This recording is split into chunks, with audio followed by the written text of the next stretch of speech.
જય જય શ્રી ગોકુલેશ.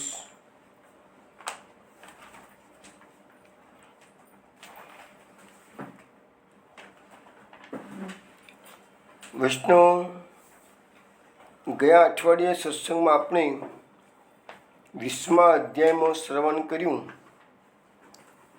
કે વ્રજમાં ઘેર ઘેર ચર્ચા થઈ રહી છે. ભગવાને પ્રલંબાસુરનો વધ કર્યો, દાવાગ્નિ પાન કર્યું, અને આના કારણે વ્રજવાસીઓની ભગવાનમાં આસક્તિ વધી ગઈ. તેઓએ વિચાર્યું કે જરૂર આ ગોવાળિયાના રૂપમાં આપણી વચ્ચે કોઈ દેવોના ઉત્તમે જન્મ લીધો છે કે છે. નહીં તો આવા મોટા અસુરોને કોણ મારી શકે? આવું અગ્નિનું પાન કોણ કરી શકે?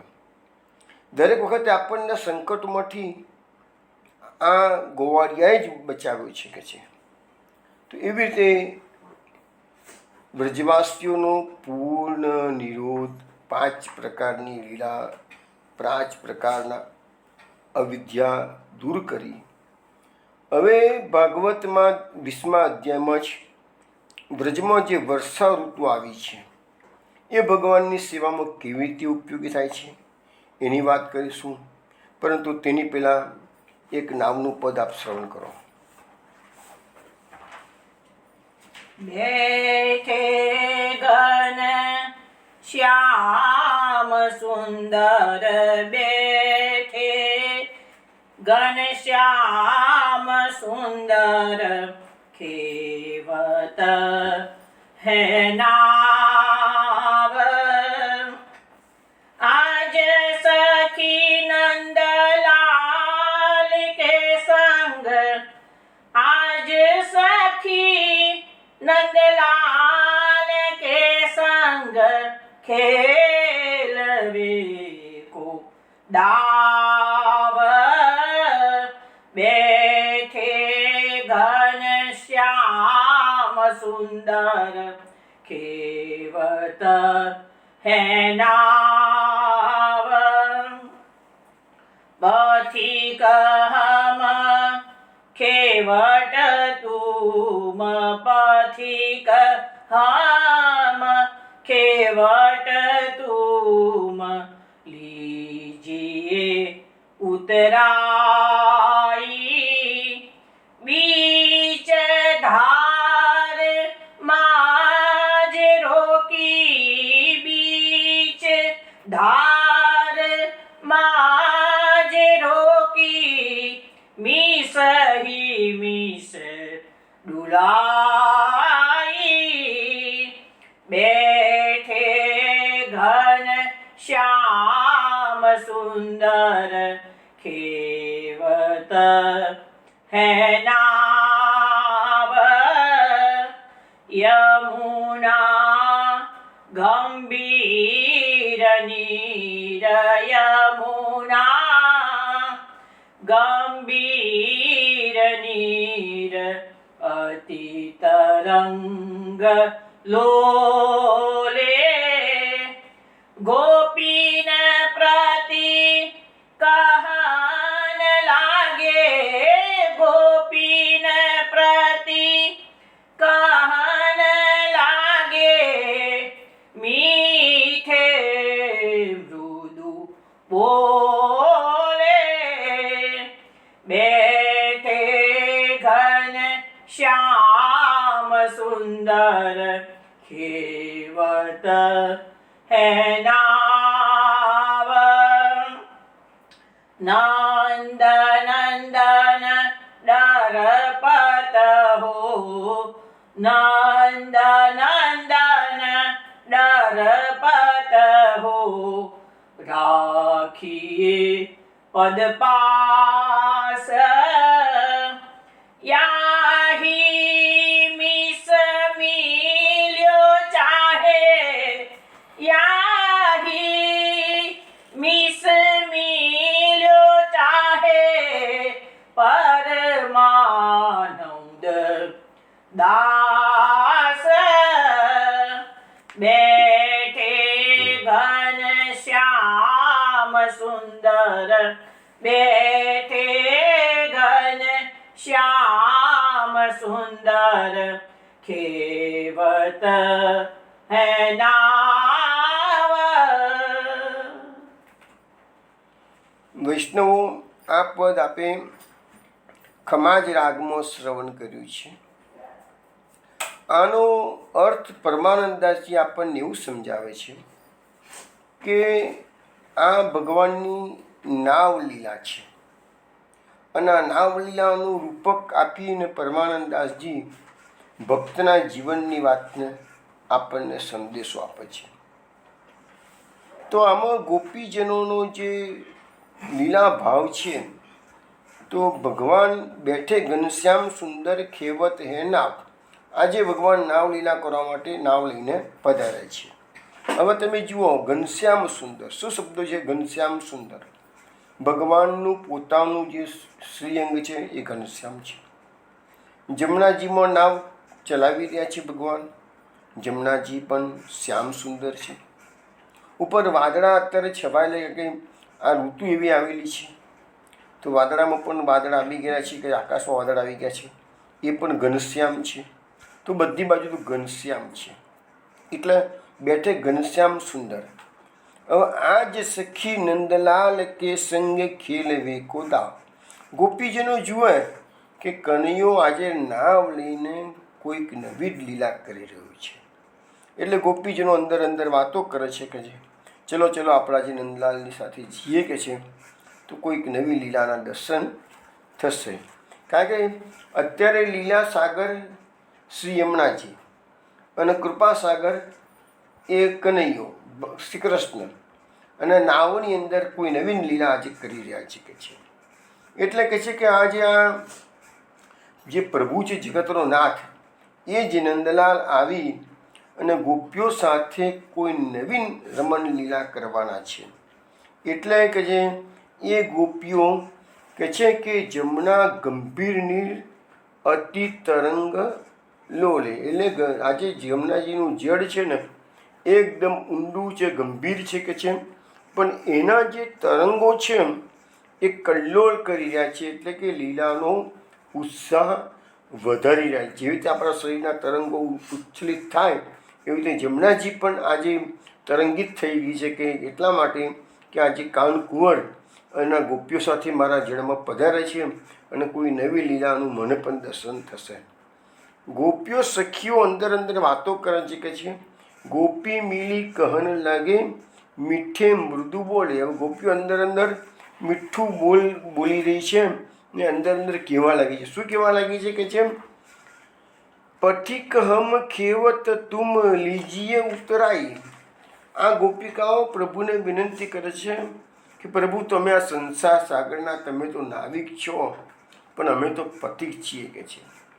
અમને તમે આ ભક્તિના પથ પર ચાલાવનારા તમે જ પથિક છો, તમે જ ચલાવી શકશો. કારણ કે જીવનું કોઈ સામર્થ્ય નથી પોતાના સ્વબળે ભક્તિ માર્ગમાં આગળ વધી શકે. પરંતુ છતાંય ભગવાન ભક્તિ માર્ગના બધા પથિકોને નામો નહીં બેસાડે. કોને બેસાડશે? તો કહે છે કે લીજીએ ઉતરાઈ. જે ઉતરાઈ લેવાની વાત કરે છે, ઉતરાઈ એટલે શું?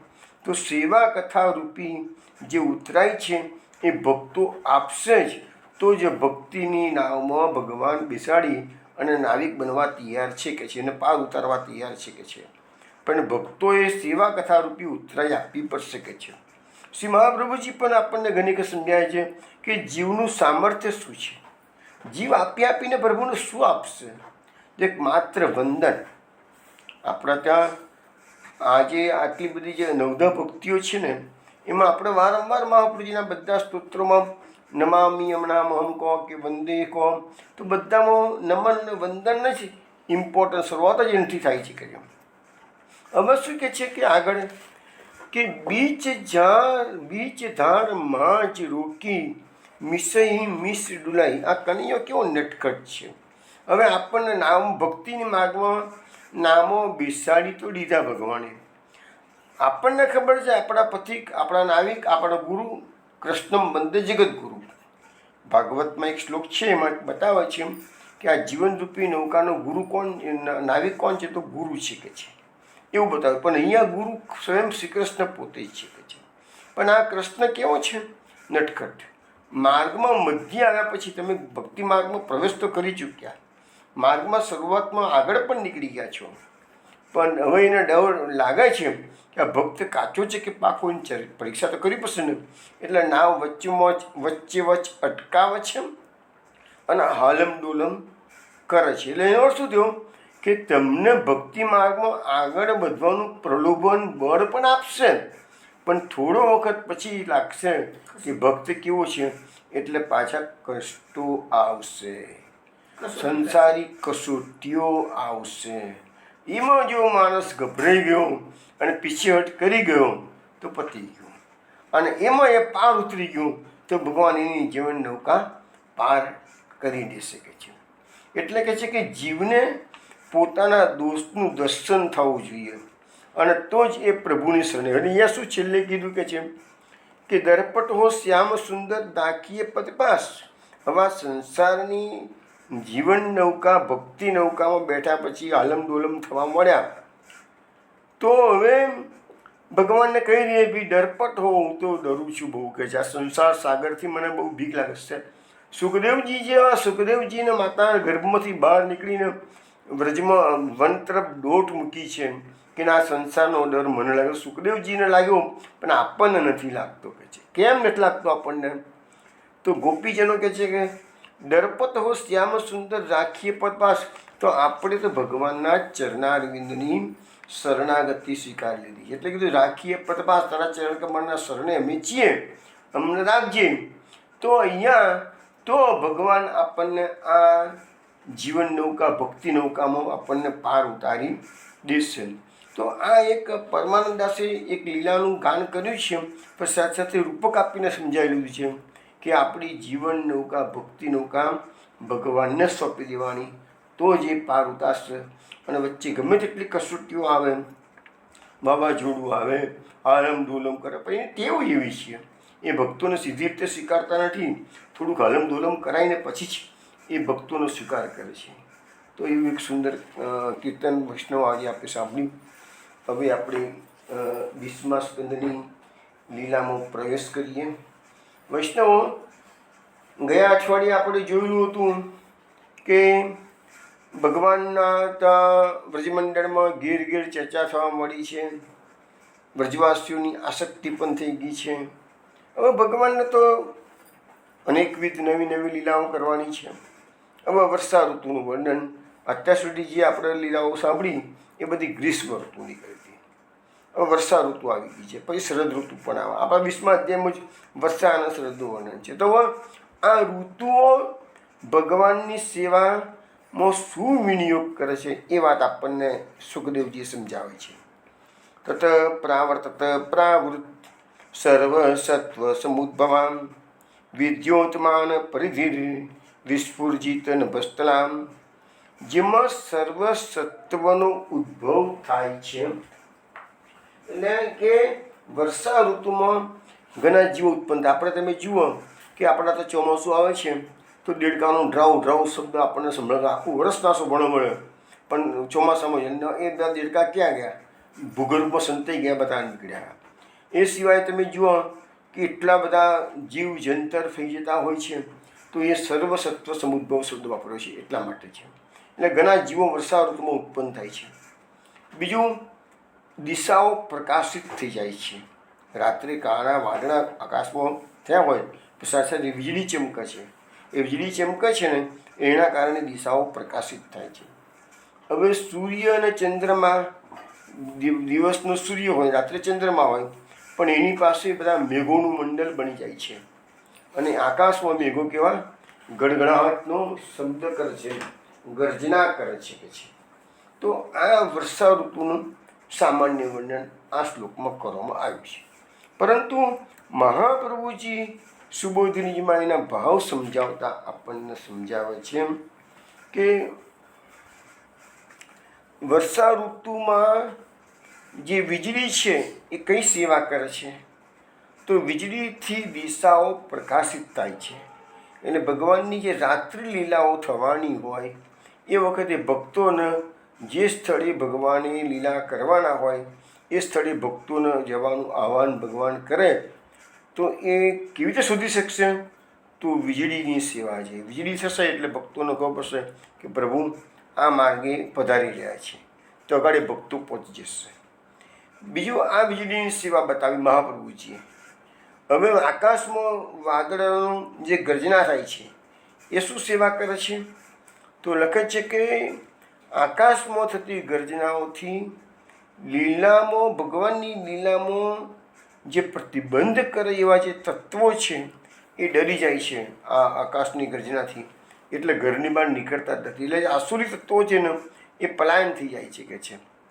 અને લીલાની સ્થળની બહાર જે તત્વો હોય એ દરના મારા લીલામાં પ્રવેશ કરે. બે વસ્તુ છે, લીલાના સ્થળમાં આસુરી તત્વો હોય તો નિષ્ક્રિય થઈ જાય ગડગડાટના કારણે, અને લીલાની બહારના સ્થળમાં આસુરી તત્વો હોય એ ડરના મારા પ્રવેશ કરતા નથી.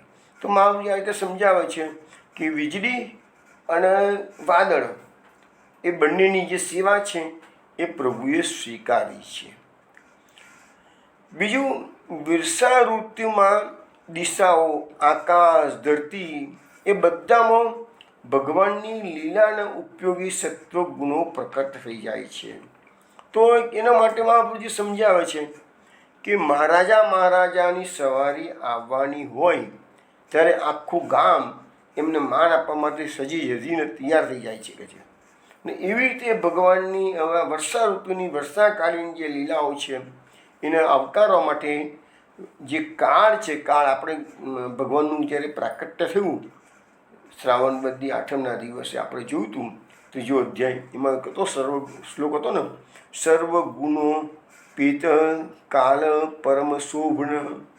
તો બધા ગુણોથી શોભાયમાન કાળ પ્રકટ થયો હતો. તો એ કાળ પણ પોતાની સેવા કરે છે. ભગવાનની સેવામાં સમગ્ર પ્રકૃતિ હાજર થઈ જાય છે.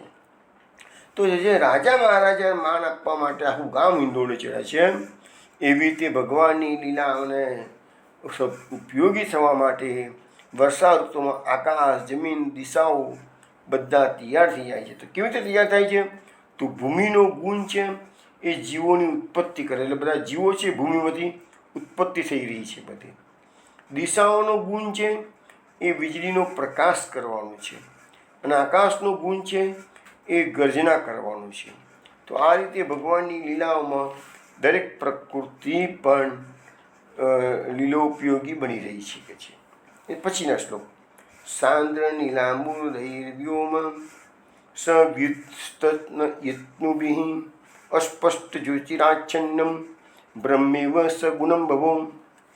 હવે કે છે કે વીજળી અને ગર્જનાવાળા પ્રકાશિત કાળા વાદળાઓથી આચ્છાદિત આકાશ સગુણ બ્રહ્મની જેમ અસ્પષ્ટ તેજવાળું થયું.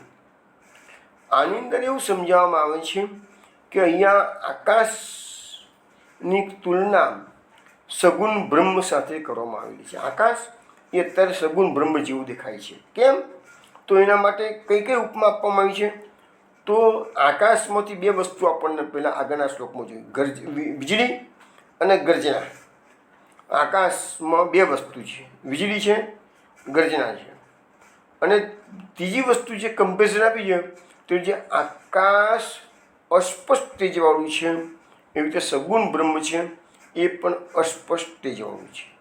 હવે આ શ્લોકની સુબોધનીજી મહાપુરુષજી એવું સમજાવે છે કે ભગવાન આ જે સગુણ બ્રહ્મ છે એટલે કોણ છે? આ આપણા માટે તો શ્રી કૃષ્ણ છે.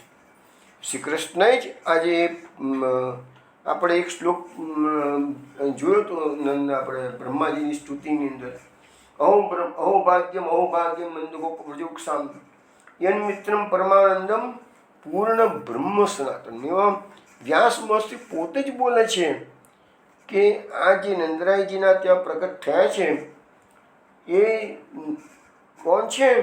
પૂર્ણ બ્રહ્મ સનાતન છે કે છે. બધા વ્રજવાસીઓના જે મિત્ર છે એ પૂર્ણ બ્રહ્મ સનાતન, એટલે શ્રી કૃષ્ણ છે એ પૂર્ણ બ્રહ્મ છે. ભાગવત જ મેં લખેલું છે, સનાતન બ્રહ્મ પરબ્રહ્મ છે એ જ આ શ્રી કૃષ્ણ છે. તો અહીંયા લખ્યું છે ભગવાને જે વિવિધ આભરણો ધારણ કરેલા છે, પિતાંબર ધારણ કરેલું છે, ઘરેણા પહેરેલા છે, એ બધા કેવા છે? ગોલ્ડન છે, એટલે વીજળીમાં ચમકી રહ્યા છે.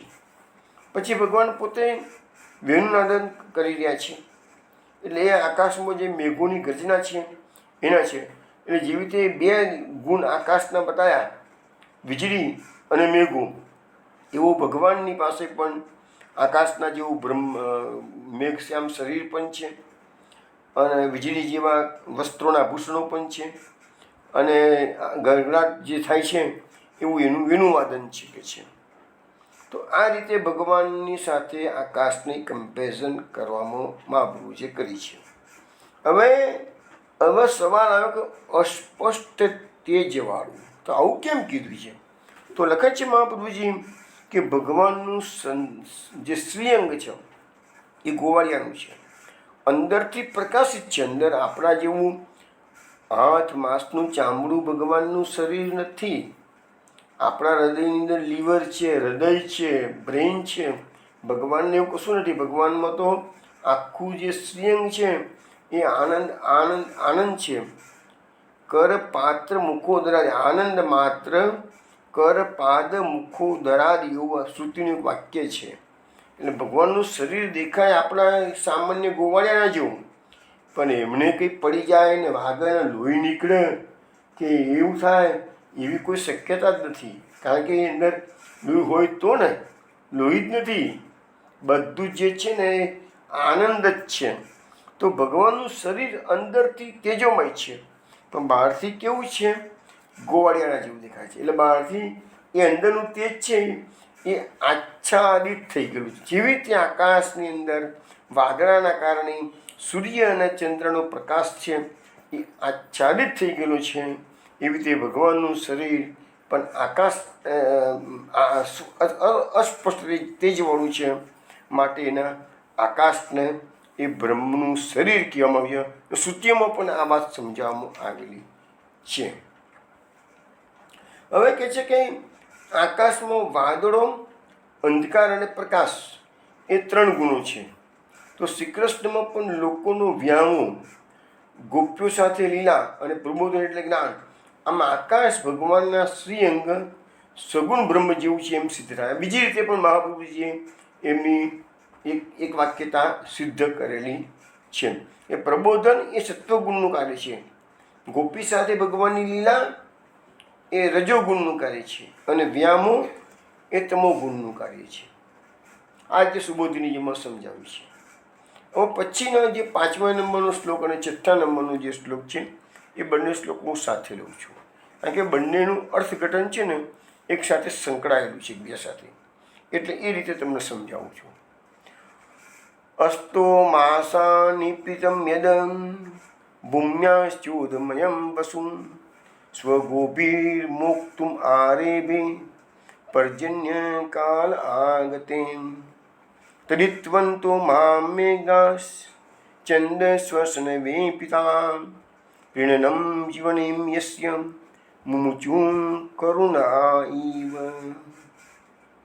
આ શ્લોકમાં, બંને શ્લોકમાં એવું કહેવામાં આવે છે કે 8 મહિના સુધી સૂર્ય ભૂમિના જલરૂપી ધનનું પાન કરે છે અને તે વર્ષાઋતુ આવતા પોતાની ધારાઓ દ્વારા વરસાદ રૂપે આપવાનું શરૂ કરે છે.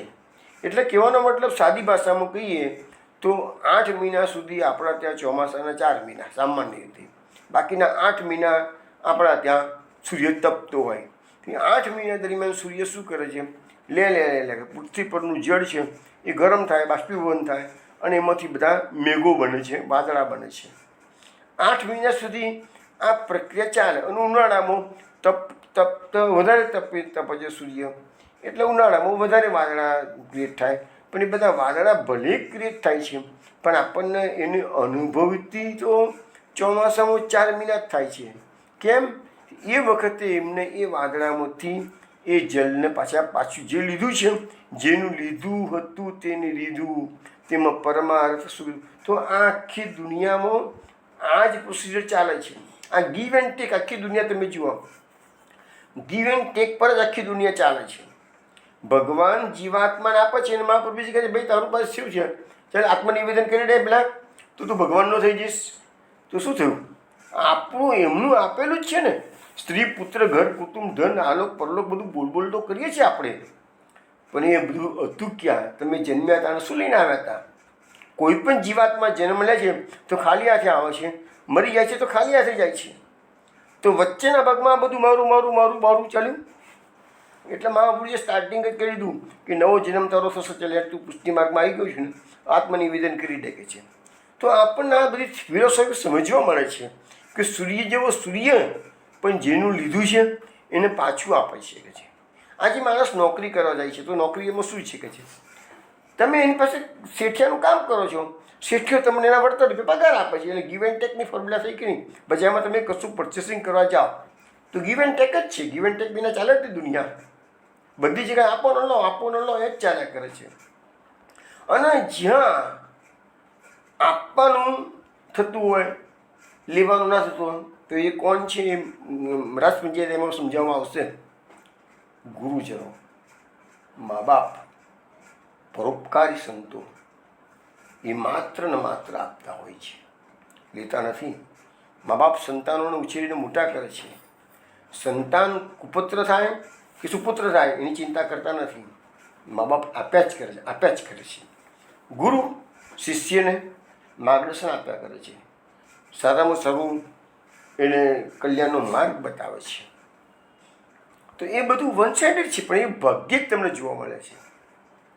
અને જે પરોપકારી સંતો છે એ પણ સમાજની પાસેથી સદંતર સમાજને આપતા રહેતા હોય છે, પણ એ બધા એક્સેપ્ટેબલ કેસમાં આવે. બાકી સામાન્ય રીતે આખી દુનિયા ગીવ એન્ડ ટેકની પોલિસી પર જ ચાલે છે.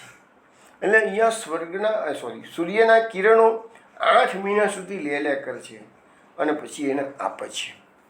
હવે એના પછીના શ્લોકમાં લખે છે કે દયાળુ પુરુષો જેમ કોઈ દુઃખીનું દુઃખ દૂર કરવા માટે પોતાનું સર્વસ્વ ન્યોછાવર કરી દે, એમ પ્રચંડ વાયુઓથી દૂષિત વીજળીવાળા મોટા વાદળા જગતને તપ્ત જોઈને પ્રસન્ન કરનાર અને જીવન ટકાવી રાખનાર જલ આપવા લાગ્યા.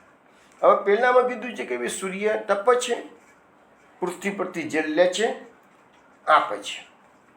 અહીંયા એની કમ્પેરિઝન હવે આપણો આખો આ જે અધ્યાય છે ને એ અધ્યાયમાં 49 શ્લોક છે. હજુ આપણે 6 નંબર પર આવ્યા છીએ. આ શ્લોકની અંદર વ્યાસ મહર્ષિએ ખૂબ જ ખૂબીથી રૂપક ખૂબ સુંદર સુંદર આપે છે. અને એક એક રૂપક પર હું તમને સારી ચર્ચા કરીને એ રૂપક આગળ શું છે, હું સીધું રૂપક વાંચી જઈશ ને કે તમને શ્રવણ કરાવી દઈશ ને મગજમાં એ સિદ્ધાંત ઉતરશે નહીં. મેઇન વસ્તુ શું છે કે ભાગવતના કથાના માધ્યમથી આપણા જીવનના જે સત્વ છે, સિદ્ધાંતો છે એ તમને જાણવા મળે છે. અને મહાપુરુષનો શું એંગલ છે એ હું મારે તમને બતાવવાનો મારો નમ્ર પ્રયાસ છે. અહીંયા ઉદાહરણ શું આવ્યું છે કે મેં તમને થોડી પહેલાં પરોપકારી સંતોની વાત કરી, તો એ દયાળુ પુરુષો જે છે એ પણ જો કોઈ કોઈ દુઃખી માણસનું દુઃખ જુએ છે ને તો એનું હૃદય આર્દ્ર બની જાય છે અને એ પછી નિસ્વાર્થ ભાવે એને મદદ કરે છે, દુઃખ દૂર કરી આપે છે. પણ એ લોકો સંતો કેવા હોય છે? સંત હૃદય નવનીત સમાના. એ લોકોનું હૃદય માખણ જેવું કોમળ હોય છે. કલાપીનું એક કાવ્ય વર્ષો પહેલાં મેં લોકો ભણેલા હતા, એ યાદ આવે છે મને. કલાપીએ પણ ભગવાનની પાસે માગણી કરી. શું માગણી કરી છે કે જેમ પડ્યા જખમો સૌ સયા, સહીશ હું હજી એ બહુ, કઠિન ના બનો છતાં હૃદય, એ જ ઈચ્છું હું પ્રભુ. કલાપી કહે છે કે મેં જીવનમાં ઘણા જખમ સહન કર્યા છે કે છે, પ્રભુ તું હજી બી મને જખમ આપી, મને કશો વાંધો નથી કે છે, પણ હું કઠોર હૃદયનો ના થવું. મારું હૃદય કોમળ રહેવું જોઈએ કે છે. એટલે મીન્સ કે દયાળુ માર્ગ, આ ભક્તિ માર્ગ કેવો છે? સ્નેહનો માર્ગ છે. સ્નેહ, જેનું હૃદય સ્નિગ્ધ છે એ જ ભક્તિ માર્ગમાં આગળ વધી શકે. અને જેનું હૃદય પથ્થર જેવું કઠણ છે એના માટે તો યોગ માર્ગ છે, બીજા બધા ધ્યાન માર્ગ બધા માર્ગો છે જ નથી. એવું થોડી, ભગવાન તો બહુ દયાળુ છે, એવા લોકોના માટે પણ માર્ગો પ્રકટ કરે છે, નથી એવું નથી. હવે આપણે આ જે સિદ્ધાંત છે દયાળુ માણસોનું, એ દયાળુ જે તત્વ છે એ અધ્ધરથી નથી આવતું, એ ભગવાનની કૃપાથી આવે છે. હું તમને 2 એક્ઝામ્પલ મારા મિત્રોના જ આપું છું અત્યારે, કે કેટલા સંસારની અંદર પણ કેવા પરોપકારી દયાળુ માણસો રહે છે, આપણે કલ્પના પણ ના કરી હોય એવા. આજે જ્યારે સ્વાર્થી આખી દુનિયા સ્વાર્થી થઈ ગયેલી છે, બધાને એક શબ્દ તો બહુ કોમન તમે સાંભળતા હશો બધી જગ્યાએ, મારે કેટલા ટકા. આ શબ્દ તમે સમાજમાં વારંવાર સાંભળતા હશો, મારે કેટલા ટકા. એટલે આપણે શું, બીજો ગમે તે કરે, આપણે હું બીજો દુઃખી હોય તો દુખ્યા કરે, એના કર્મ એવા. આપણે બધા ઉકીએ, એ દુઃખી છે તો કર્મ એવા. તો હું તમને મારા બે મિત્રોને એક્ઝામ્પલ આપું કે એ લોકો સમાજની અંદર રહીને પણ કેટલું સુંદર કાર્ય કરી રહ્યા છે. એક મિત્રનું નામ છે કમલેશ દાણી. અમે લોકો હોસ્ટેલમાંથી રૂમ પાર્ટનર હતા અને એનું જે સ્થાન છે મારા જીવનમાં એક ભાઈ કરતાં પણ વિશેષ છે. એને એટલી બધી મને મદદ કરેલી છે. અમે લોકો હોસ્ટેલમાં રૂમ પાર્ટનર તરીકે જોગાનું જોગ ભેગા થઈ ગયા. અમે કોઈ પ્લાનિંગ કર્યું ઓળખતા નહીં, મને ના ઓળખે, હું એને ના ઓળખું, તો રૂમ પાર્ટનર તરીકે ભેગા થયા. ત્યારથી અમારો સંબંધ વધ્યો. અને મારી તો પહેલેથી ધાર્મિક વૃત્તિ હતી અને હું સવારે વહેલું ઉઠી જવું, મોટેથી પાઠ કરવું, પણ એને ક્યારેય બી કોઈ દાડો ઓબ્જેક્શન લીધું નથી કે છે. અને હું એને રિક્વેસ્ટ કરતો કે ભાઈ મને રૂમની અંદર બહુ ધમાલ ફાવતી નથી, એટલે દોસ્તારોને તમારે લાવવા હોય ને તો બહારથી બીતાએ કરી દેવાના, ઘરમાં રૂમની અંદર બહુ ધમાલ કરવાની નહીં. અને હું રાત્રે લગભગ મારી કોલેજમાં કે લાઇબ્રેરીમાંથી રાત્રે 8 વાગે ઘરે આવી જાઉં રૂમ પર. પછી તો ના પાડું કે 8 વાગ્યા પહેલાં તમારે લાવવા તો લાવજો, પણ 8 વાગ્યા પછી નહીં લાવવાના. હું 10 વાગે સૂઈ જાઉં, 4 વાગે ઉઠી જાઉં, પણ એને મને પૂરેપૂરો સહકાર આપ્યો હતો. પછી મને લાગ્યું કે ઘણી વખત કે ભાઈ આ આટલું બધું સરસ અજાની વ્યક્તિ મારા પાર્ટનર તરીકે આવી છે, મને આટલું બધું સહકાર આપે છે, એટલે મેં તો ઋણાનું બંધ કોઈ કામ કરતું લાગે છે. અમે સમય જતા પછી છૂટા પડી ગયા, પણ અમારી ફ્રેન્ડશીપ ટકી રહી છે. 12માનું કેમિસ્ટ્રીના કોચિંગના ક્લાસીસ અમદાવાદમાં ચલાવતો હતો. મેં એની જે પછી જે ખાસિયતો છે એ મારે કેવી છે ને, એટલા માટે જ મેં આજે તમને એની વાત કરવા મળી છે. કે કેમિસ્ટ્રીના કોચિંગમાં એનું સારું નામ એસ્ટાબ્લિશ કરેલું, એનું એટલું બધું સરસ નામ તો લોકોને પ્રેશર લાવવું પડતું હતું એની પાસે કે મને તમે ક્લાસમાં એડમિશન આપો એમ. એટલું બધું બુકિંગ 10મા ધોરણમાંથી એનું 12માનું બુકિંગ ફૂલ થઈ જતું, એટલું એનું નામ રોશન થઈ ગયું હતું આગળ. કે છે પૈસા, ભગવાને પૈસો પણ એને ઘણો આપેલો હતો કે છે, પણ સાથે સાથે એનો મોટો સદગુણ જે હતો ને એ ઉદારતાનો હતો. એને અમારી સાથે તો બહુ આત્મીયતા હતી, એટલે બધી ઘણી બધી વાતો બધી કરતો. એક વખત એવું બન્યું કે દાનીની એક કઝિન સિસ્ટર નડિયાદમાં રહેતા હતા એ લોકો, તો એના લગ્ન હતા કે છે. એટલે એને થયું કે ચલો ભાઈ હવે કાકીના ત્યાં લગ્ન આવ્યું છે તો જરા પૂછતા, હજી એને અમદાવાદ રહે દાની, તો પૂછાઈએ કે કંઈ કામ કરે તો કહો કે છે. પણ દાની કહે છે કે હું મારી વાઈફ સાથે એ પોળમાં ઘર હતું, કાકાનું ઘર તો પોળમાં હતું, કાકા તો મરી ગયા હતા, કાકીને છોકરી 2 જણા એકલા જ ઘરમાં હતા. કે છે કે હું પોળના પગથિયાં ચડતો હતો તે વખતે કાકી ઘરમાંથી કોઈકની સાથે ફોન પર વાત કરતા હતા અને અફસોસ વ્યક્ત કરતા હતા કે આ દીકરીનું લગ્ન આવી ગયું છે અને કહે છે કે બધી કોઓપરેટિવ બેન્કો ડૂબી ગઈ છે, એના પપ્પા તો છે નહીં કે છે, અને જેટલી ડિપોઝિટો એફડીઓ મૂકીને ગયા ત્યાં બધી ડૂબી ગઈ છે કે છે. તો હું લગ્નનો ખર્ચો હું કરીશ કેવી રીતે કે છે, મને તો બહુ મૂંઝવણ થાય છે કે છે. તો કમલેશ કહે છે હું બહારથી પગથિયાં ચડતા સાંભળી ગયો કે કાકી મૂંઝવણ અનુભવી રહ્યા છે. મેં તરત કહે આશાને કહે છે સાઇન કરી દીધી કે આશા હવે આ ખર્ચો આપણે ઉપાડવાનો છે કે છે, કાકીની મૂંઝવણ દૂર આપણે કરવાની છે કે છે. ભાભી પણ એવા હતા કે એમની વાતમાં પૂરી સંમતિ આપતા હતા. અંદર ગયા, કમલેશે કશું કહ્યું નથી કાકીને કે મને તમારો ફોન કરતા હતા મેં સાંભળી ગયો છું, એવું કમલેશે કશું કહ્યું નહીં કે છે. પણ એને જઈને કાકીને એટલું કીધું કે કાકીએ લગ્નનું કંઈ કામ કરજો તો કહો કે છે, સામાન્ય જે પ્રમાણે વાત કરવાની હતી એ કરી દીધી. પછી કાકીએ તો કશું ખાસ કહ્યું નહીં કશું. એટલે પછી છેલ્લે એને કાકીને કીધું કાકી હું તો બેનને લઈ જવા માટે આવી છું, અમદાવાદ લઈ જઈશ મારી બેનને, એને જોઈતું સોનું કપડાં જે જોઈતું હોય ચિંતા તમે ના કરશો, હું બેઠું છું કે છે, હું બધું એને અપાવીશ, તને જે જોઈએ બધું અપાવી દઈશ કે છે, તમે ચિંતા કરશો નહીં. કાકી સમજી ગયા. કમલેશ ભલે કશું બોલતો નથી પણ બધો લગ્નનો ખર્ચો ઉપાડવા તૈયાર થઈ ગયો છે કે છે. એટલે કાકીએ પછી કીધું કમલેશ એક કામ કર કે છે, તું આટલું બધું કરવા તૈયાર થઈ ગયો છું તો કન્યાદાન કરવા તું જ બેસી, કારણ કે કાકા તો હતા નહીં, કાકી એકલા હતા, એટલે કે કન્યાદાન કરવા તું ને આશા 2 જણા બેસજો કે છે. તો કમલેશ દાણીએ તો પછી કહે છે કે લગ્નનો મુખ્ય જમણવાર અને બાકીનો બધો જ ખર્ચો ઉપાડી દીધો. તો આવી રીતે કહે છે કે આટલું બધું તો આજે સવારને તમારા આપે તો 5,000 10,000 25,000 રૂપિયા આપીને છૂટા થઈ જાય કે ચલો ભાઈ એમાં કાકીને તકલીફ તો પૈસા આપી દીધા. પણ ના, એને એક વસ્તુ કાકીના બધો ખર્ચો પાડ્યો હતો બધો એને. આવી જ રીતે અમારા ઘરમાં પણ 2006માં ઓચિંતું મારી દીકરી નીતિનો લગ્નનો પ્રસંગ આવ્યો. તો અમારા પાસે શું છે, ઓચિંતું લગ્ન આવ્યું તો 20-25 દિવસમાં જ તૈયારી કરવાની હતી કે છે. વિવાહ થયો કે તરત જ અમદાવાદથી કમલેશનો ફોન આવી ગયો કે નારાયણ તારે લગ્ન ધામધૂમથી કરવાના છે કે છે, તે માટે હું બેઠો છું કે છે. તો મેં કહ્યું ભાઈ એવું નથી, મારાથી તમારા પૈસા ના લેવાય. તો ભાભીએ તરત જ હાથમાં ફોન લઈ લીધો અને મને કહ્યું કે નારાયણભાઈ આપણે પારકું નથી કે છે, અમારી પાસે જે કંઈ છે તે તમારું જ છે એમ સમજો કે છે. મેં જ્યારે આનાકાની કરી ત્યારે મને આશા ભાભીએ કહી લીધું કે નારાયણભાઈ સાંભળી લેજો, ખરીદી માટે તો તમારે અમદાવાદ જ આવવાનું છે અને નીતિને જે જોઈતું હોય તે બધું અમે અપાવી દઈશું. તમારે ખાલી બેગો લઈને આવવાનું અને ભરેલી બેગો લઈને જવાનું. આ અમારી વાત તમને જો મંજૂર ના રાખવી હોય તો પછી આપણો સંબંધ બંધ થઈ જશે કે છે. ખરેખર હું ભાભીની ધમકી આગળ લાચાર થઈ ગયો. મેં કહ્યું એક દિવસ માટે અમે અમદાવાદ, ચલો તમારો આગ્રહ છે તો એક દિવસ માટે અમદાવાદ જરૂર આવીશું.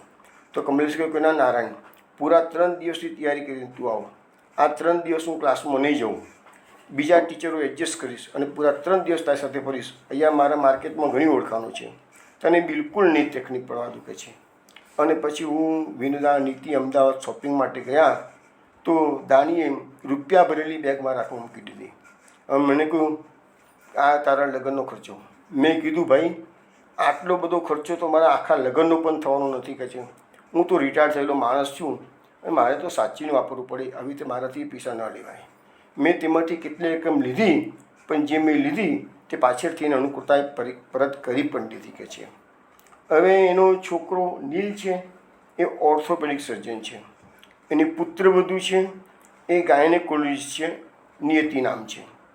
સંયુક્ત પરિવારમાં બધો પરિવાર રહે છે.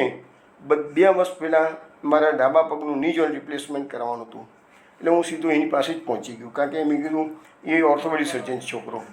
તો મને કમલેશે કહું કે નારાયણ તું બિલકુલ ચિંતા ના કરીશ, તારા બેડની બાજુમાં જ મારો બેડ હશે અને તારી પડખે 24 કલાક હું રહીશ, માત્ર તું ચિંતા કરીશ નહીં. પણ છતાંય કરદમને મેં કહું તો કરદમ આવી ગયો અને કરદમે જ મારી બધી સેવા પછી કરેલી છે કે છે. તો કહેવાનો મતલબ અને નીલે જે ઓપરેશન કર્યું ને એ એવું સરસ ઓપરેશન કર્યું હતું કે મારો દુખાવો તરત જ ગાયબ થઈ ગયો. 1 દિવસ માટે મારો પગ ત્યાર પછી દુખ્યો નથી. આજે વાતને 2 વર્ષ થઈ ગયા કે છે. તો વૈષ્ણવ, આવી સ્વાર્થી દુનિયામાં આવા નિસ્વાર્થ મિત્રો મળવા ઘણા મુશ્કેલ છે કે છે. એક સગો ભાઈ પણ ના કરે તે કમલેશે મારા માટે કરેલી છે. આવા તો કમલેશ દાણીની ઉદારતાની ઘણી વાતો છે. બીજો તમને એક કિસ્સો હું તમને કહું તો મારા બીજા એક મિત્ર છે વડોદરામાં, બિપિનભાઈ શાહ. એ પણ ખૂબ ઉદાર વૃત્તિવાળા છે. ભગવાને ઘણો પૈસો આપ્યો છે એમને, લાખો રૂપિયાનું ડોનેશન કર્યું છે કે છે. અને કોઈ પણ વ્યક્તિ એમની પાસે આવ્યો હોય સમાજનો કે ગમે તેવો અજાણ્યો પણ, તો પણ નિરાશ થઈને પાછું જાય નહીં. એવું તો એમનું વર્તન બધાની પાસે સારું રહે છે. અમારી બાજુમાં જે ગોકુલનાથજીનું મંદિર છે ને એ બિપિનભાઈ શાહે જાત મહેનતથી બધી શકે છે.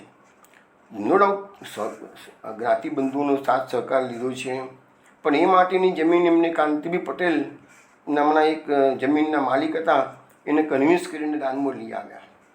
મંદિર માટે જે કંઈ બી બાંધકામ માટે જરૂર હતી એ બધું મટીરિયલ લાવવાનું હોય, બધું હોય એ બધું લોકોને કન્વિન્સ કરીને ફ્રીમાં અને ગમે ત્યાં જરૂર પડે ત્યાં ડોનેશનો ઊભા કરીને પણ બધી વ્યવસ્થા પોતે કરી છે અને પોતે આખું મંદિર બાંધ્યું, પણ એક પૈસો ફીનો લીધો નથી કે છે.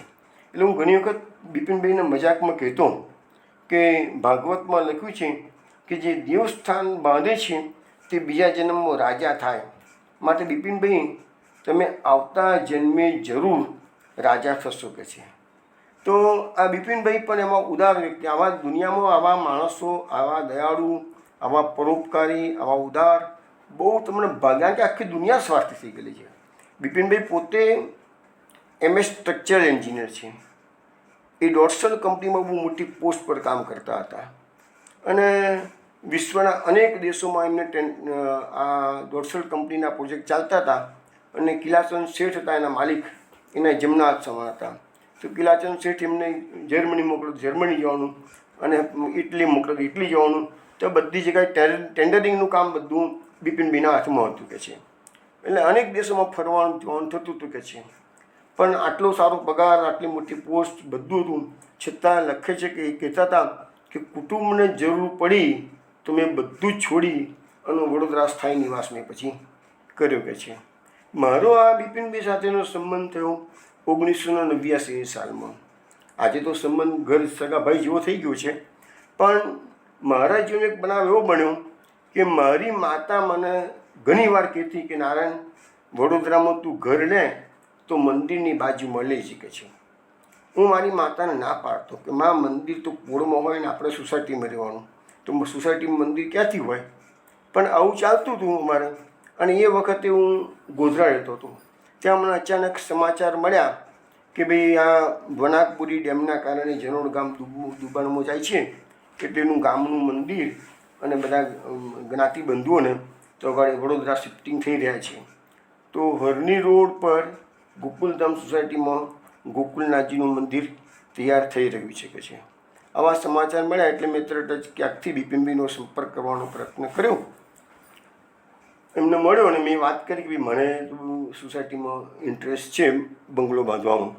તેમને મેં કીધું મને કહે છે મારી પાસે તો બધા 1200 ફૂટના બે પ્લોટ છે કે એટલે 1200 ફૂટના 2 પ્લોટ મને આપો.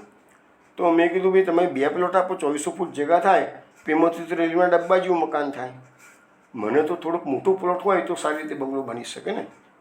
તો સોસાયટી તો ઓલરેડી કોર્પોરેશનમાં પાસ થઈ ગયેલી હતી, નકશા બાંધકામ ચાલુ પણ થઈ ગયેલું હતું. હવે મારા મધરની ઈચ્છા પૂરી થાય એવી શક્યતા પૂરેપૂરી એટલે બિપિનભાઈને મેં રિક્વેસ્ટ કરી કે મારી મધરની પણ બહુ ઈચ્છા છે કે મંદિરની બાજુમાં ઘર મળે તો સારું રહ્યું. તો એમને પણ ભગવાન એમના દિલમાં વસી ગયા અને એમને શું થયું તો આખો સોસાયટીનો નકશો નવેસરથી બદલ્યો. કોર્પોરેશનમાંથી નવેસરથી બધા નકશા પાસ કરાવડાયા અને મને 4400 ફૂટનો જોઈતો હતો એવું પ્લોટ એમને ફાળવી આપ્યું કે છે. તો અને પાછું મેં એ વખતે આટલી મોટી કિંમતનો મેં પ્લોટ લીધો એટલે મેં કીધું મારી અનુકૂળતા હું પેમેન્ટ કરીશ, ઉતાવળ નહીં કરવાની. તો પણ એમને મારી વાતને માન્ય કરી. પછી બીજો બંગલો બનાવવા માટે મારી ડિઝાઇન બીજું મારી ડિઝાઇન દેશે એ પણ વાત એમને માન્ય કરી. આવી ઉદારતા હતી કે છે. બીજું 1994માં મારા બંગલામાં નાગદમન સિન્હાજી અને વલ્લભકુળ બધા મારા ત્યાં પધાર્યા 3.5 વર્ષ માટે લગભગ. તો બિપિનભાઈને ખબર પડી કે નારાયણભાઈને હવે બંગલો ખાલી કરીને બીજે રહેવા જવાનું છે. તો મને તરત જ ઓફર કરી કે બાજુમાં ગિરિકંદરા મારો બંગલો છે તો તમે કંદરામાં રહેવા આવી જાઓ. કોઈ પણ જાતનું ભાડું લીધા વગર 4 વર્ષ માટે મને નવા બંગલામાં એમને વ્યવસ્થા કરી આપી રહેવાની. મારા માતૃશ્રીને પણ ખૂબ આનંદ થયો કે બીજી મંદિરની બાજુમાં નારાયણે ઘર લીધું છે. મારા માતૃશ્રી નવા બંગલામાં પણ લગભગ 100 વર્ષ રહ્યા એટલે એમને પણ સંતોષ થયો. આમાં આવા બિપિનભાઈ સાથે મારો છેલ્લા 36 વર્ષથી સંબંધ છે.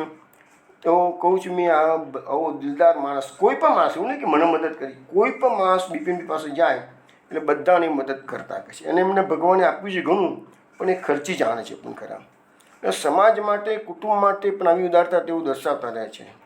બિપિનભાઈને એક દીકરી શિકાગોમાં, એક એટલાન્ટામાં, 2 દીકરી વડોદરામાં, બધો પરિવાર સંપૂર્ણ સુખી છે. અને હું એ સિદ્ધાંત પર છું કે જે લોકો આવી રીતે નીતિમય જીવન જીવે છે, જે લોકો પરોપકારી જીવન જીવે છે તો ભગવાનના એના પર લગભગ 4 હાથ રહે છે. એ લોકોનો આ બંને પરિવારોની વાત કહું તો બંને પરિવારો સંપૂર્ણપણે સુખી છે. શારીરિક રીતે, માનસિક રીતે, આર્થિક રીતે, સામાજિક રીતે, કૌટુંબિક રીતે બધી રીતે સુખી છે. તો આ એક વસ્તુ છે કે સમાજનું લીધું છે, સમાજને આપો. માણસ જન્મ્યો તારે શું કમાઈને લઈને આવ્યો હતો. આગળ કહે છે કે જો તમે તમારા દીકરાને વારસામાં ગમે તેટલું આપો પણ તેને પરલોકમાં તમારી એની કોઈ કિંમત નથી. પણ જો તમે કોઈ જરૂરિયાતવાળાને થોડી પણ મદદ કરી તો તે ઊગી નીકળશે. પરલોકમાં સુખી થવાનો આ માર્ગ જ છે કે છે. જે લોકો ભક્તિ કરી શકતા નથી તેના માટે સત્કાર્યનો માર્ગ ખુલ્લો છે. પણ આ જો મનુષ્ય આ નાશવંત શરીરથી દિન દુખીઓ પર દયા કરીને મદદ કરતો નથી તે તો સ્થાવર વૃક્ષોથી પણ જાય અને એનો શ્વાસ તો લુહારની દમન જેવો છે. એટલે આ મનુષ્ય જીવન જે છે ને, એના માટે એક સંસ્કૃતમાં કહે છે કે પરોપકારાય ફલંતિ વૃક્ષા. આ દુનિયામાં તમે જીવ્યા છો તો તમે એકલા જ કમાઈ ખાધું, તમે કમાયા અને તમે ખાધું, એમાં શું? એ તો પશુતુલ્ય જીવન થયું કહેવાય. તમારાથી બને એટલું સમાજનું લીધેલું છે, સમાજને પાછું આપો. લોકોને મદદ કરે. અજાણ્યા માણસ ઉપર તમારી પાસે આવ્યો હોય તો એને મદદ કરતા શીખો, અને એનાથી આંતરિક જે આનંદ મળશે ને, એની તોલે આ તમારી સુખ સાહેબીનો આનંદ નહીં મળે. એ આનંદ વિશેષ આનંદ છે. તો આવી રીતે આ સૂર્યદેવ પાસેથી આપણને શીખવા મળે છે કે સૂર્યનારાયણ વર્ષની અંદર 8 મહિના તપે છે, અને એ જે લીધેલું છે એ બધું 4 મહિના પાછું આપે છે.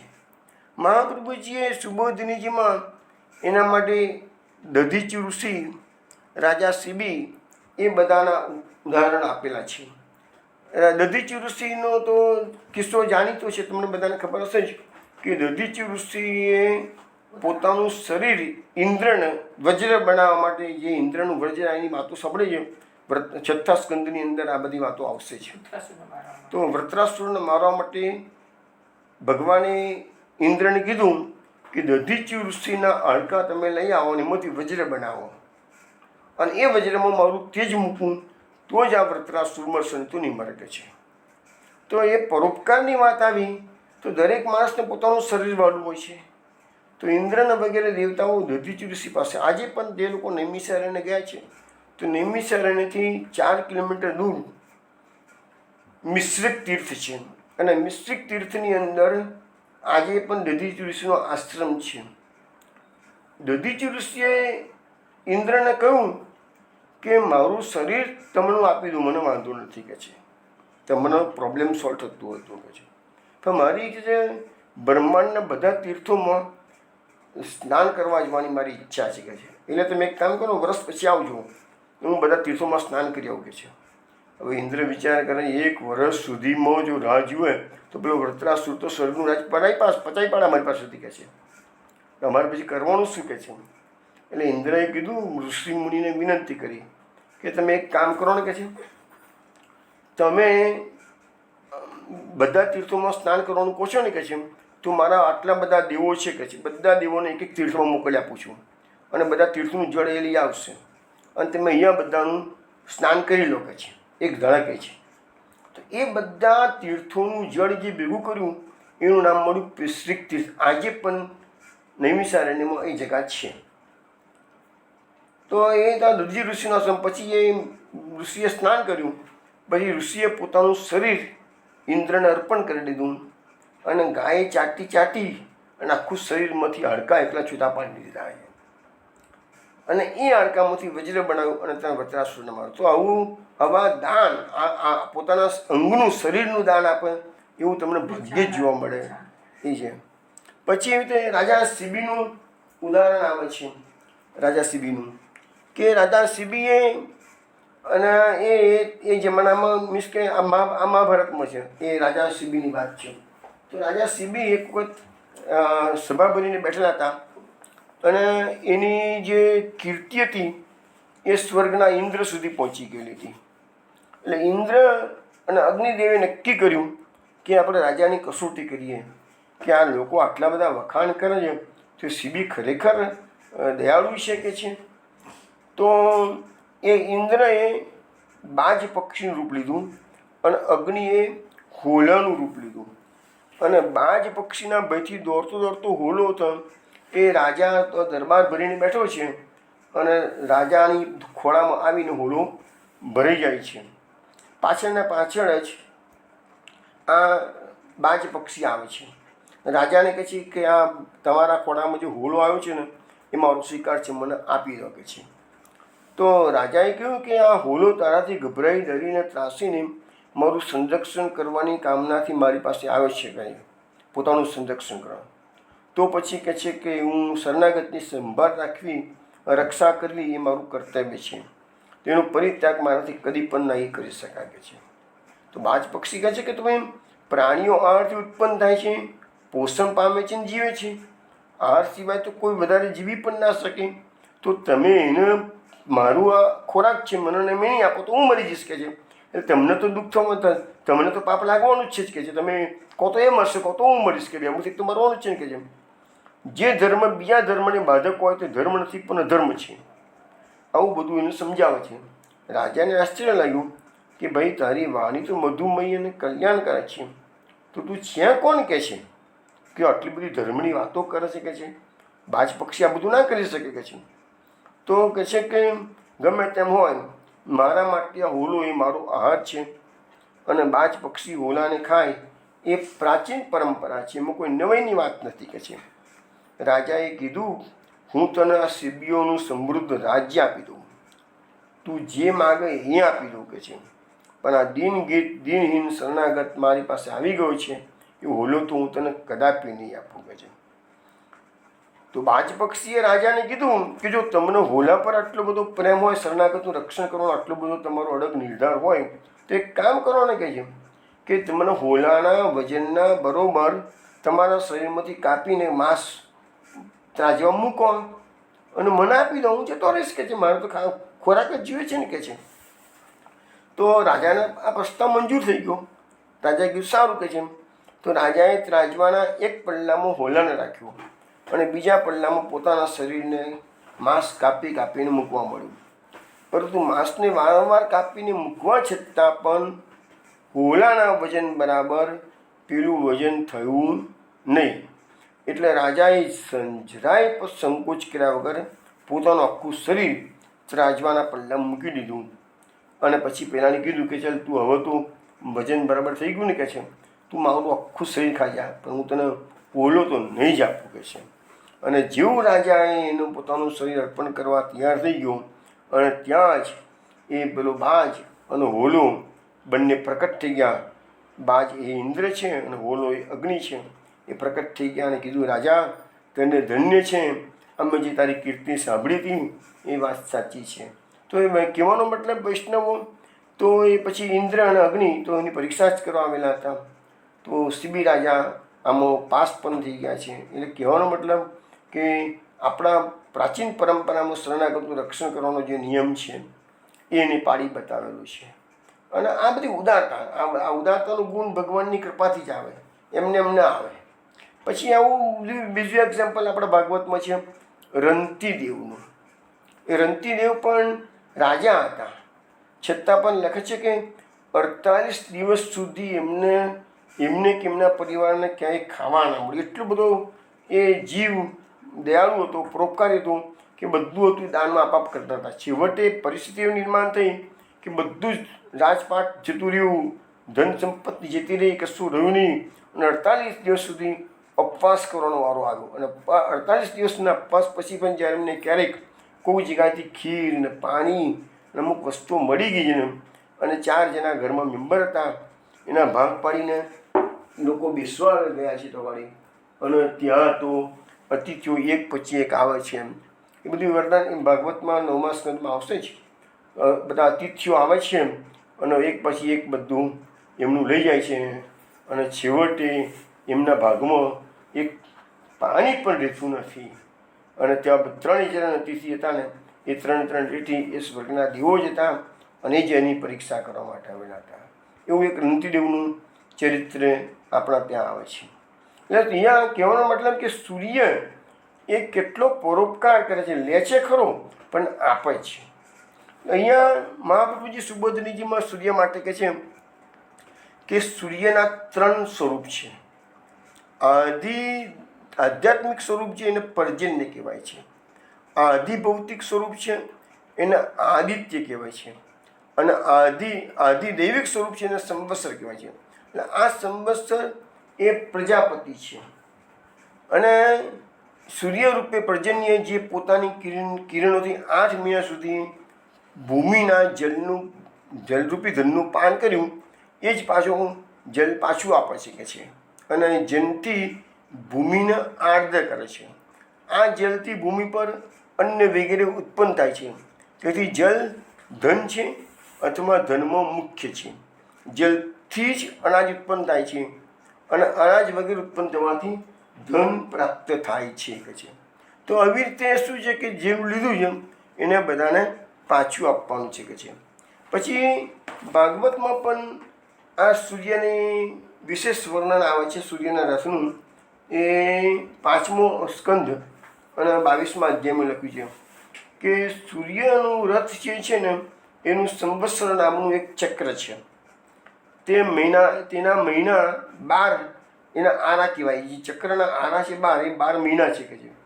પછી એના 6 નેમીઓ છે, ધરીઓ છે, તો એને 6 ઋતુ કહેવાય છે.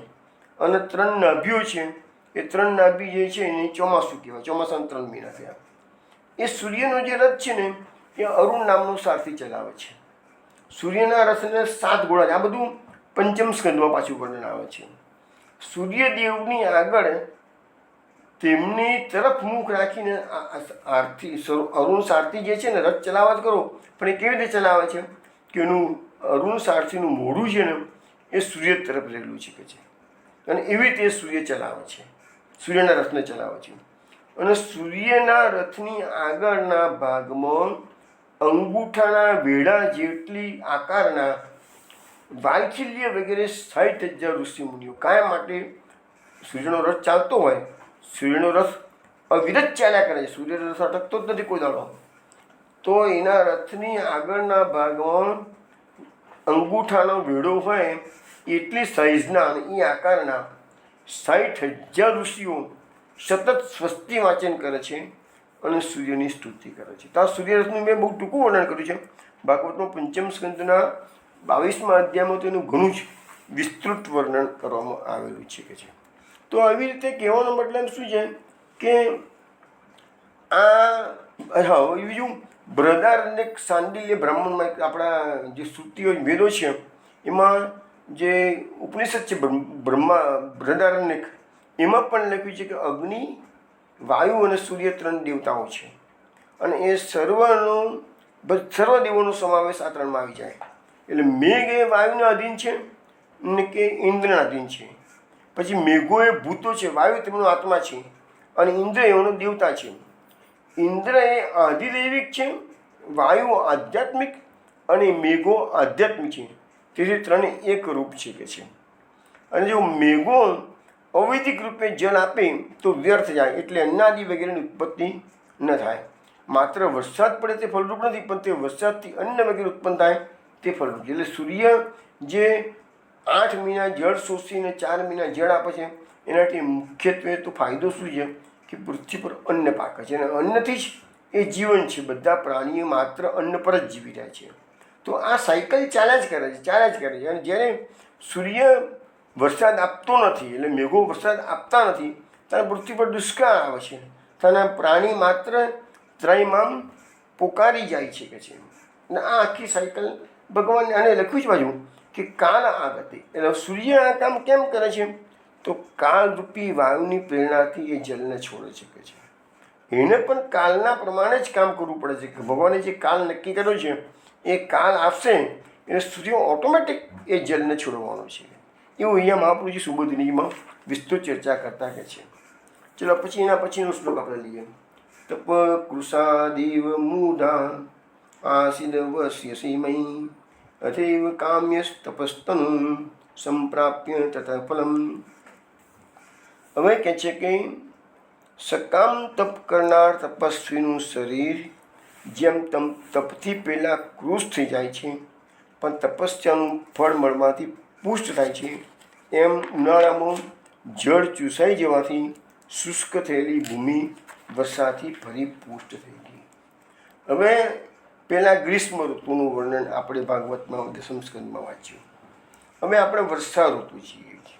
વર્ષા ઋતુમાં આપણે જોયું કે સૂર્ય 8 મહિના તપે છે, ધરતી તપી જાય છે, ધરતી પર તિરાડો પડી જાય છે, લોકો ગરમીથી ત્રાહિમામ પોકારી જાય છે, અને પછી સૂર્ય કૃપાની વૃષ્ટિ, વર્ષાની વૃષ્ટિ કરે છે.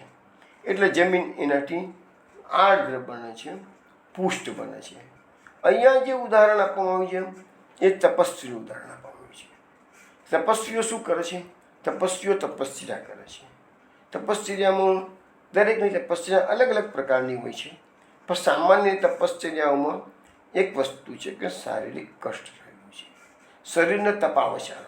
મોટાભાગના જે ઋષિ મુનિઓ છે એ ફળ ફૂલનો આહાર કરીને દેતા હોય, સુકામ પાંદડા ખાઈને દેતા હોય, કેટલાક તો જળ પીધા વગર રહેતા હોય, વાયુનો આહાર કરીને રહેતા હોય.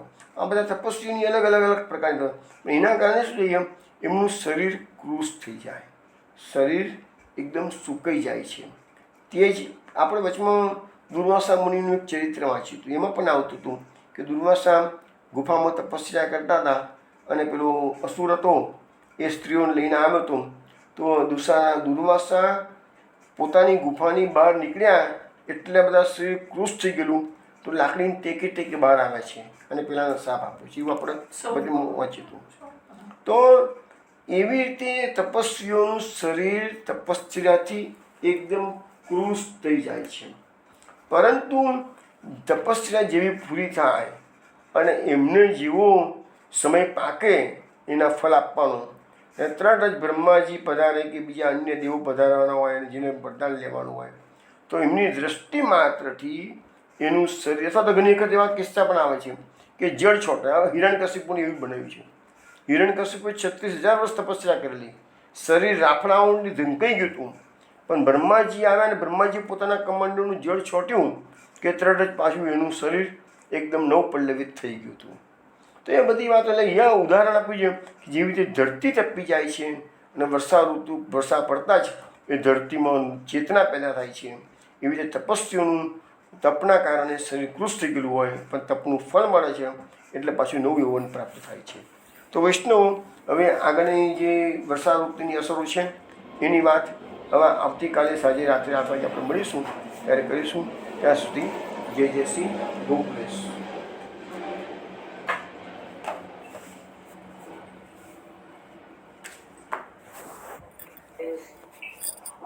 જય શ્રી ગોકુલેશ. જય જય શ્રી ગોકુલેશ. જય જય શ્રી ગોખલેશ.